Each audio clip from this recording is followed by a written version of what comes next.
ఇంటికి వచ్చిన ప్రతి ఒక్కళ్ళను ఫస్ట్ అబ్జర్వ్ చేసింది హాల్ మాత్రమే. ఆ హాలే అందంగా ఉంటే, అబ్బా! ఎంత అందంగా పెట్టుకున్నారు, ఇల్లు మొత్తం అందంగా ఉంటుందని ఫిక్స్ అయిపోతారు. ఈ చిన్న పిల్లలతో హాలే కాదు, ఏ రూమ్ అయినా అందంగా పెట్టాలి అన్నా, నీట్‌గా పెట్టుకోవాలన్నా కొంచెం డిఫికల్ట్ టాస్కే ఉంటుందని చెప్పుకోవచ్చు. సరే గాని నేను హాల్ ఎలా సర్దుకున్నాను, అలానే నేనేం పాటిస్తున్నాను, నాకున్న బద్ధకానికి నేను ఇంత అందంగా ఎలా పెట్టుకున్నానో, నేనేం పాటిస్తున్నానో ఈ వీడియోలో అయితే మీతో షేర్ చేసుకుంటాను. వెల్కమ్ బ్యాక్ టు జాను జిందగీ 2.0. నా ఛానల్ ఫస్ట్ టైం చూస్తే మాత్రం చూడండి. షార్ట్ వీడియోస్‌లో నవ్వుకునేటట్టు కామెడీ వీడియోస్ షేర్ చేస్తున్నాను. అలానే లాంగ్ వీడియోస్‌లో కొంచెం ఇటువంటి వీడియోస్ అయితే షేర్ చేస్తున్నాను. ఇదైతే క్లీన్ చేయకముందు వీడియో అనమాట. చూసారు కదా, బుక్స్ అన్నీను ఎంత చిందరవందరగా ఉన్నాయో. మా పిల్లలు వీటిని డైలీగా యూజ్ చేస్తూ ఉంటారు. టీవీ ఆ పక్కన ఉండే చిన్న చిన్న సెల్ఫ్స్ అయితే ఎప్పుడూ కామన్‌గా నీట్‌గానే ఉంటాయి. వాటినైతే అసలు కదల్చము.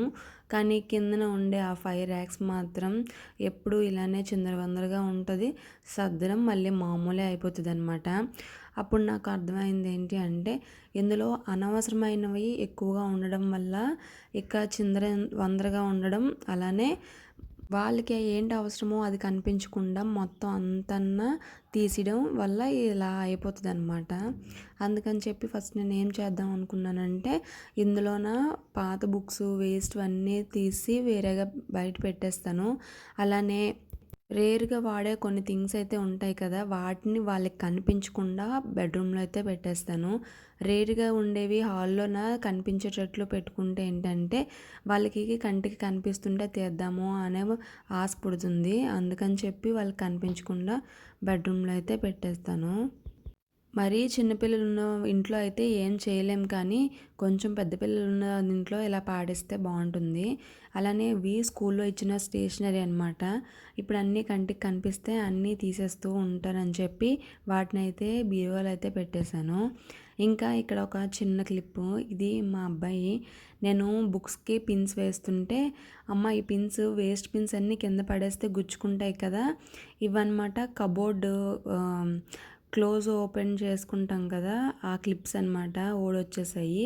వాటిని తీసుకొచ్చి అమ్మ వీటితో ఇలా పెడితే క్లిప్స్ మనకి ఇప్పుడు స్టాప్లర్‌కి ఉండే పిన్స్ మనకు గుచ్చుకోవు, మనకు కనిపిస్తాయి కదా, దీనికి అటాచ్ చేసిద్దాము, చూడు మనం అటాచ్ చేయకుండానే ఇలా వెళ్ళిపోతున్నాయి అన్నాడు.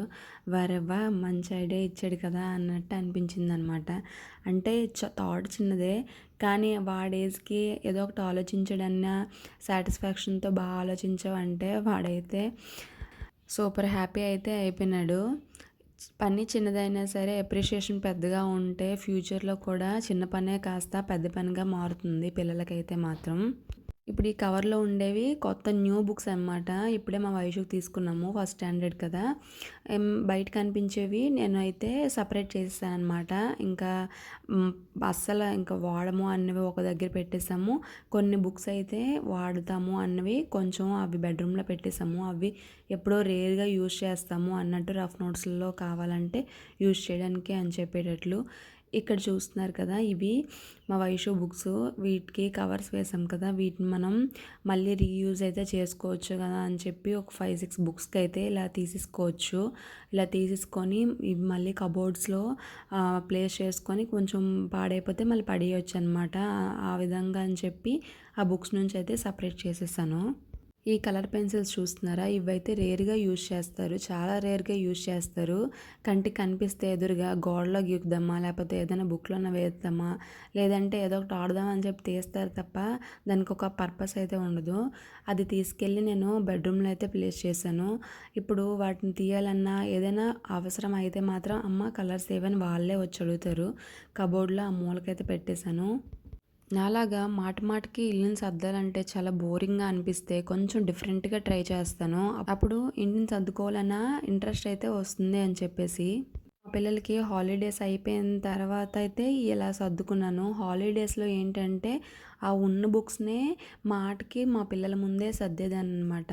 అలా చేయడంతోటి మా వైషుకి, మా పార్దుకి ఇంకా హాల్‌లో ఆ 5 కబోర్డ్స్, ర్యాక్స్ సర్దడం అయితే చాలా ఈజీగా వచ్చేసాయి.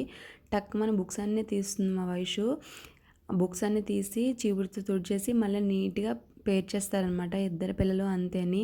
ఏదైనా సరే మనం వాళ్ళకి నేర్పించాలి అంటే ముందు వాళ్ళ ముందే మనం ఆ పనిని అలా చేస్తూ ఉండి వాళ్ళకి ఎక్స్‌ప్లెయిన్ చేయాలి. నీట్‌గా ఉండాలి. ఎవరైనా వస్తే ఏంటి ఈ ఇల్లు ఇంత చండాలంగా ఉంది అని అనుకుంటారు అని మనం కొన్ని విషయాలు వాళ్ళకి చెప్తూ ఉంటే వాళ్ళకి అలవాటవుతుంది. వాళ్ళు కూడా నీట్‌గా పెట్టుకోవడానికి ట్రై చేస్తారు. ఈసారి ఎప్పుడైనా మా పిల్లలు సర్దేటప్పుడు మీకు వీడియో అయితే క్లిప్స్ చూపిస్తానులెండి. కొన్ని వస్తువులు కదల్చలేనివి ఉంటాయి. లైక్ ఫ్రిడ్జ్ గానీ, లేదా డ్రెస్సింగ్ టేబులు ఇలాంటి పెద్ద పెద్ద వస్తువుల్ని కొంచెం కదల్చలేము. కూలరు, మాదింట్లో పెద్ద పెద్ద వస్తువులు ఏమైనా ఉన్నాయంటే ఈ మూడేని, ఇంకో బీరువా, అంతేని మంచం ఒకటి. వీటిని మనం కదల్చలేము. వాటి కింద అయితే డస్ట్ చాలా ఎక్కువగా అయితే ఉండిపోతది. కానీ మంత్లీ వన్స్ ఎవరైనా హెల్ప్ తీసుకొని అయితే క్లీన్ చేస్తే బెటర్ అనమాట. లేదంటే దానివల్లే డస్ట్ ఇంకా ఎక్కువ అయిపోతూ ఉంటుంది. సర్దక ముందు కూడాను టీవీ పైన కబోర్డ్స్ అన్నీను నీట్‌గా కనిపించాయి. కానీ తుడిస్తే బాబోయ్! ఎంత డస్ట్ వచ్చిందో. ఎందుకంటే మాకు ఎదురుగా గ్రిల్స్ ఉన్నాయి. మీరు టీవీలో చూస్తే బాగా కనిపిస్తుంది. ఆ గ్రిల్స్ వల్ల మాకు చాలా డస్ట్ అయితే వచ్చేస్తది. కనిపించదు అస్సలన. చాలా చాలా అంటే చాలా చిన్నగా ఉంటాయి. చాలా డస్ట్ అయితే వచ్చింది. రెగ్యులర్‌గా కొంచెం క్లాత్ పెట్టుకొని తుడుచుకుంటే నీట్‌గా ఉంటది. బూజు పట్టకుండా ఉంటది. డెకరేషన్ ఐటెమ్స్ ఎక్కువగా కొనుక్కోవాలని ఆశ ఉంటే మాత్రం వాటిని రెగ్యులర్‌గా క్లీన్ చేసుకొని నీట్‌గా ఉంటాము అని చెప్పే థాట్ ఉంటే మాత్రమే కొనుక్కోండి. లేదంటే సింపుల్ అండ్ నీట్‌గా ఉంచుకోవడం బెటరు. ఎక్కువ వస్తువులు తెచ్చుకొని గజిబిజిగా పెట్టుకొని డర్టీగా పెట్టుకుంటే వేస్ట్ కదా! అదే తక్కువ సామాన్లు ఉంచుకొని నీట్‌గా పెట్టుకుంటే అది లుక్ వేరేగా ఉంటుంది. షోకేస్ వస్తువులెంచో కొనుక్కోవడం ఒక ఎత్తు అయితే వాటిని నీట్‌గా సర్దుకోవడం ఒక ఎత్తు. సెలెక్ట్ చేసుకునే ప్రాసెస్ కూడా ఉంటుంది. కొంతమందికి కొంత టేస్ట్ అయితే ఉంటుంది. ఇవే కబోర్డ్స్ కొంతమంది ఇంకోలా సెలెక్ట్ చేసుకొని మంచిగా పెట్టుకుంటారు. కొంతమంది ఏంటంటే ఫుల్‌గా చిన్న చిన్న బొమ్మలన్నీ తెచ్చి ప్లేస్ చేసుకుంటారు. ఎవరి అభిప్రాయం తగ్గట్టు వాళ్ళ ఇంటిని అందంగా పెట్టుకుంటే మాత్రం మనసు కూడా చాలా హ్యాపీగా, పీస్‌ఫుల్‌గా ఉంటుంది. ఇదైతే మా పిల్లలకి కొన్న స్టోరీ బుక్స్ అనమాట. నాకు బుక్స్ చదవడం చాలా ఇష్టం. అదే అలవాటు పిల్లలకు కూడా చేద్దాం అని చెప్పి నైట్ పడుకునేటప్పుడు మేము హాల్‌లో పడుకుంటే హాల్‌లో పెడతాను. బెడ్రూమ్‌లో పడుకుంటే బెడ్రూమ్‌లో పెడతాననమాట. ఈ బుక్‌ని ఆన్‌లైన్‌లో పర్చేస్ చేశాననమాట. చాలా బాగున్నాయి. చిన్న చిన్న స్టోరీసే. కొంచెం సేపట్లో ఒక 2 స్టోరీస్, 1 స్టోరీ చెప్తే ఒకసారి పడుకుని పోతారు. ఒకసారి 2, 3 స్టోరీస్ చెప్తే పడుకుంటారు. వాళ్ళకి కూడా ఒక్కొక్కసారి ఏంటంటే నేను పడుకునే ముందు మర్చిపోయినా వాళ్ళే గుర్తు చేస్తారు, అమ్మ స్టోరీస్ చెప్పు అని చెప్పి. వాళ్ళకి బుక్స్ చదవడం అలవాటు చేద్దాం అని చెప్పి నేనైతే ఇది అలవాటు చేశాను. అంతకుముందు పజిల్ బుక్స్ కూడా కొనేదాన్ని. ఇంకొక విషయం అండోయ్! మనం ఇంటిని నీట్‌గా సర్దుకుంటే వచ్చేవాళ్ళు అబ్బా! ఏంటి ఇంత అందంగా పెట్టారు అనే దిష్టి కూడా పెడతారు కదా అని చెప్పి, అక్క నువ్వు సర్దే ఈ సామాన్లకే దిష్టా అంటే, ఇంటి మీద దిష్టి కాదండి మనుషుల మీద పడుతుంది ఆ దిష్టి అని చెప్పి నేనైతే నెగిటివ్ ఎనర్జీ లోపలికి రాకుండా అని చెప్పి ఇంట్లో బెడ్రూమ్‌లోన, కిచెన్‌లోన, హాల్‌లోన ఇలా అయితే కల్లుపు కొంచెం ప్రమిదలో వేసుకొని పెట్టుకున్నాననమాట. టీవీకి అటుపక్క, ఇటుపక్క అయితే పెట్టుకున్నాను. ఇది పెట్టుకున్న నుంచి మనసు హాయిగా ఉంటుంది. కొంచెం ఎందుకో నెగెటివ్‌నెస్ పోయింది అనే వైబ్స్ అయితే తగులుతున్నాయి. అంటే మూఢనమ్మకాలు అని కాదు గానీ సైంటిఫిక్‌గా గూడా కల్లుపుని పెట్టుకోవచ్చంట. ఈ వీడియో ఎలా అనిపించింది? నచ్చితే లైక్ చేయండి.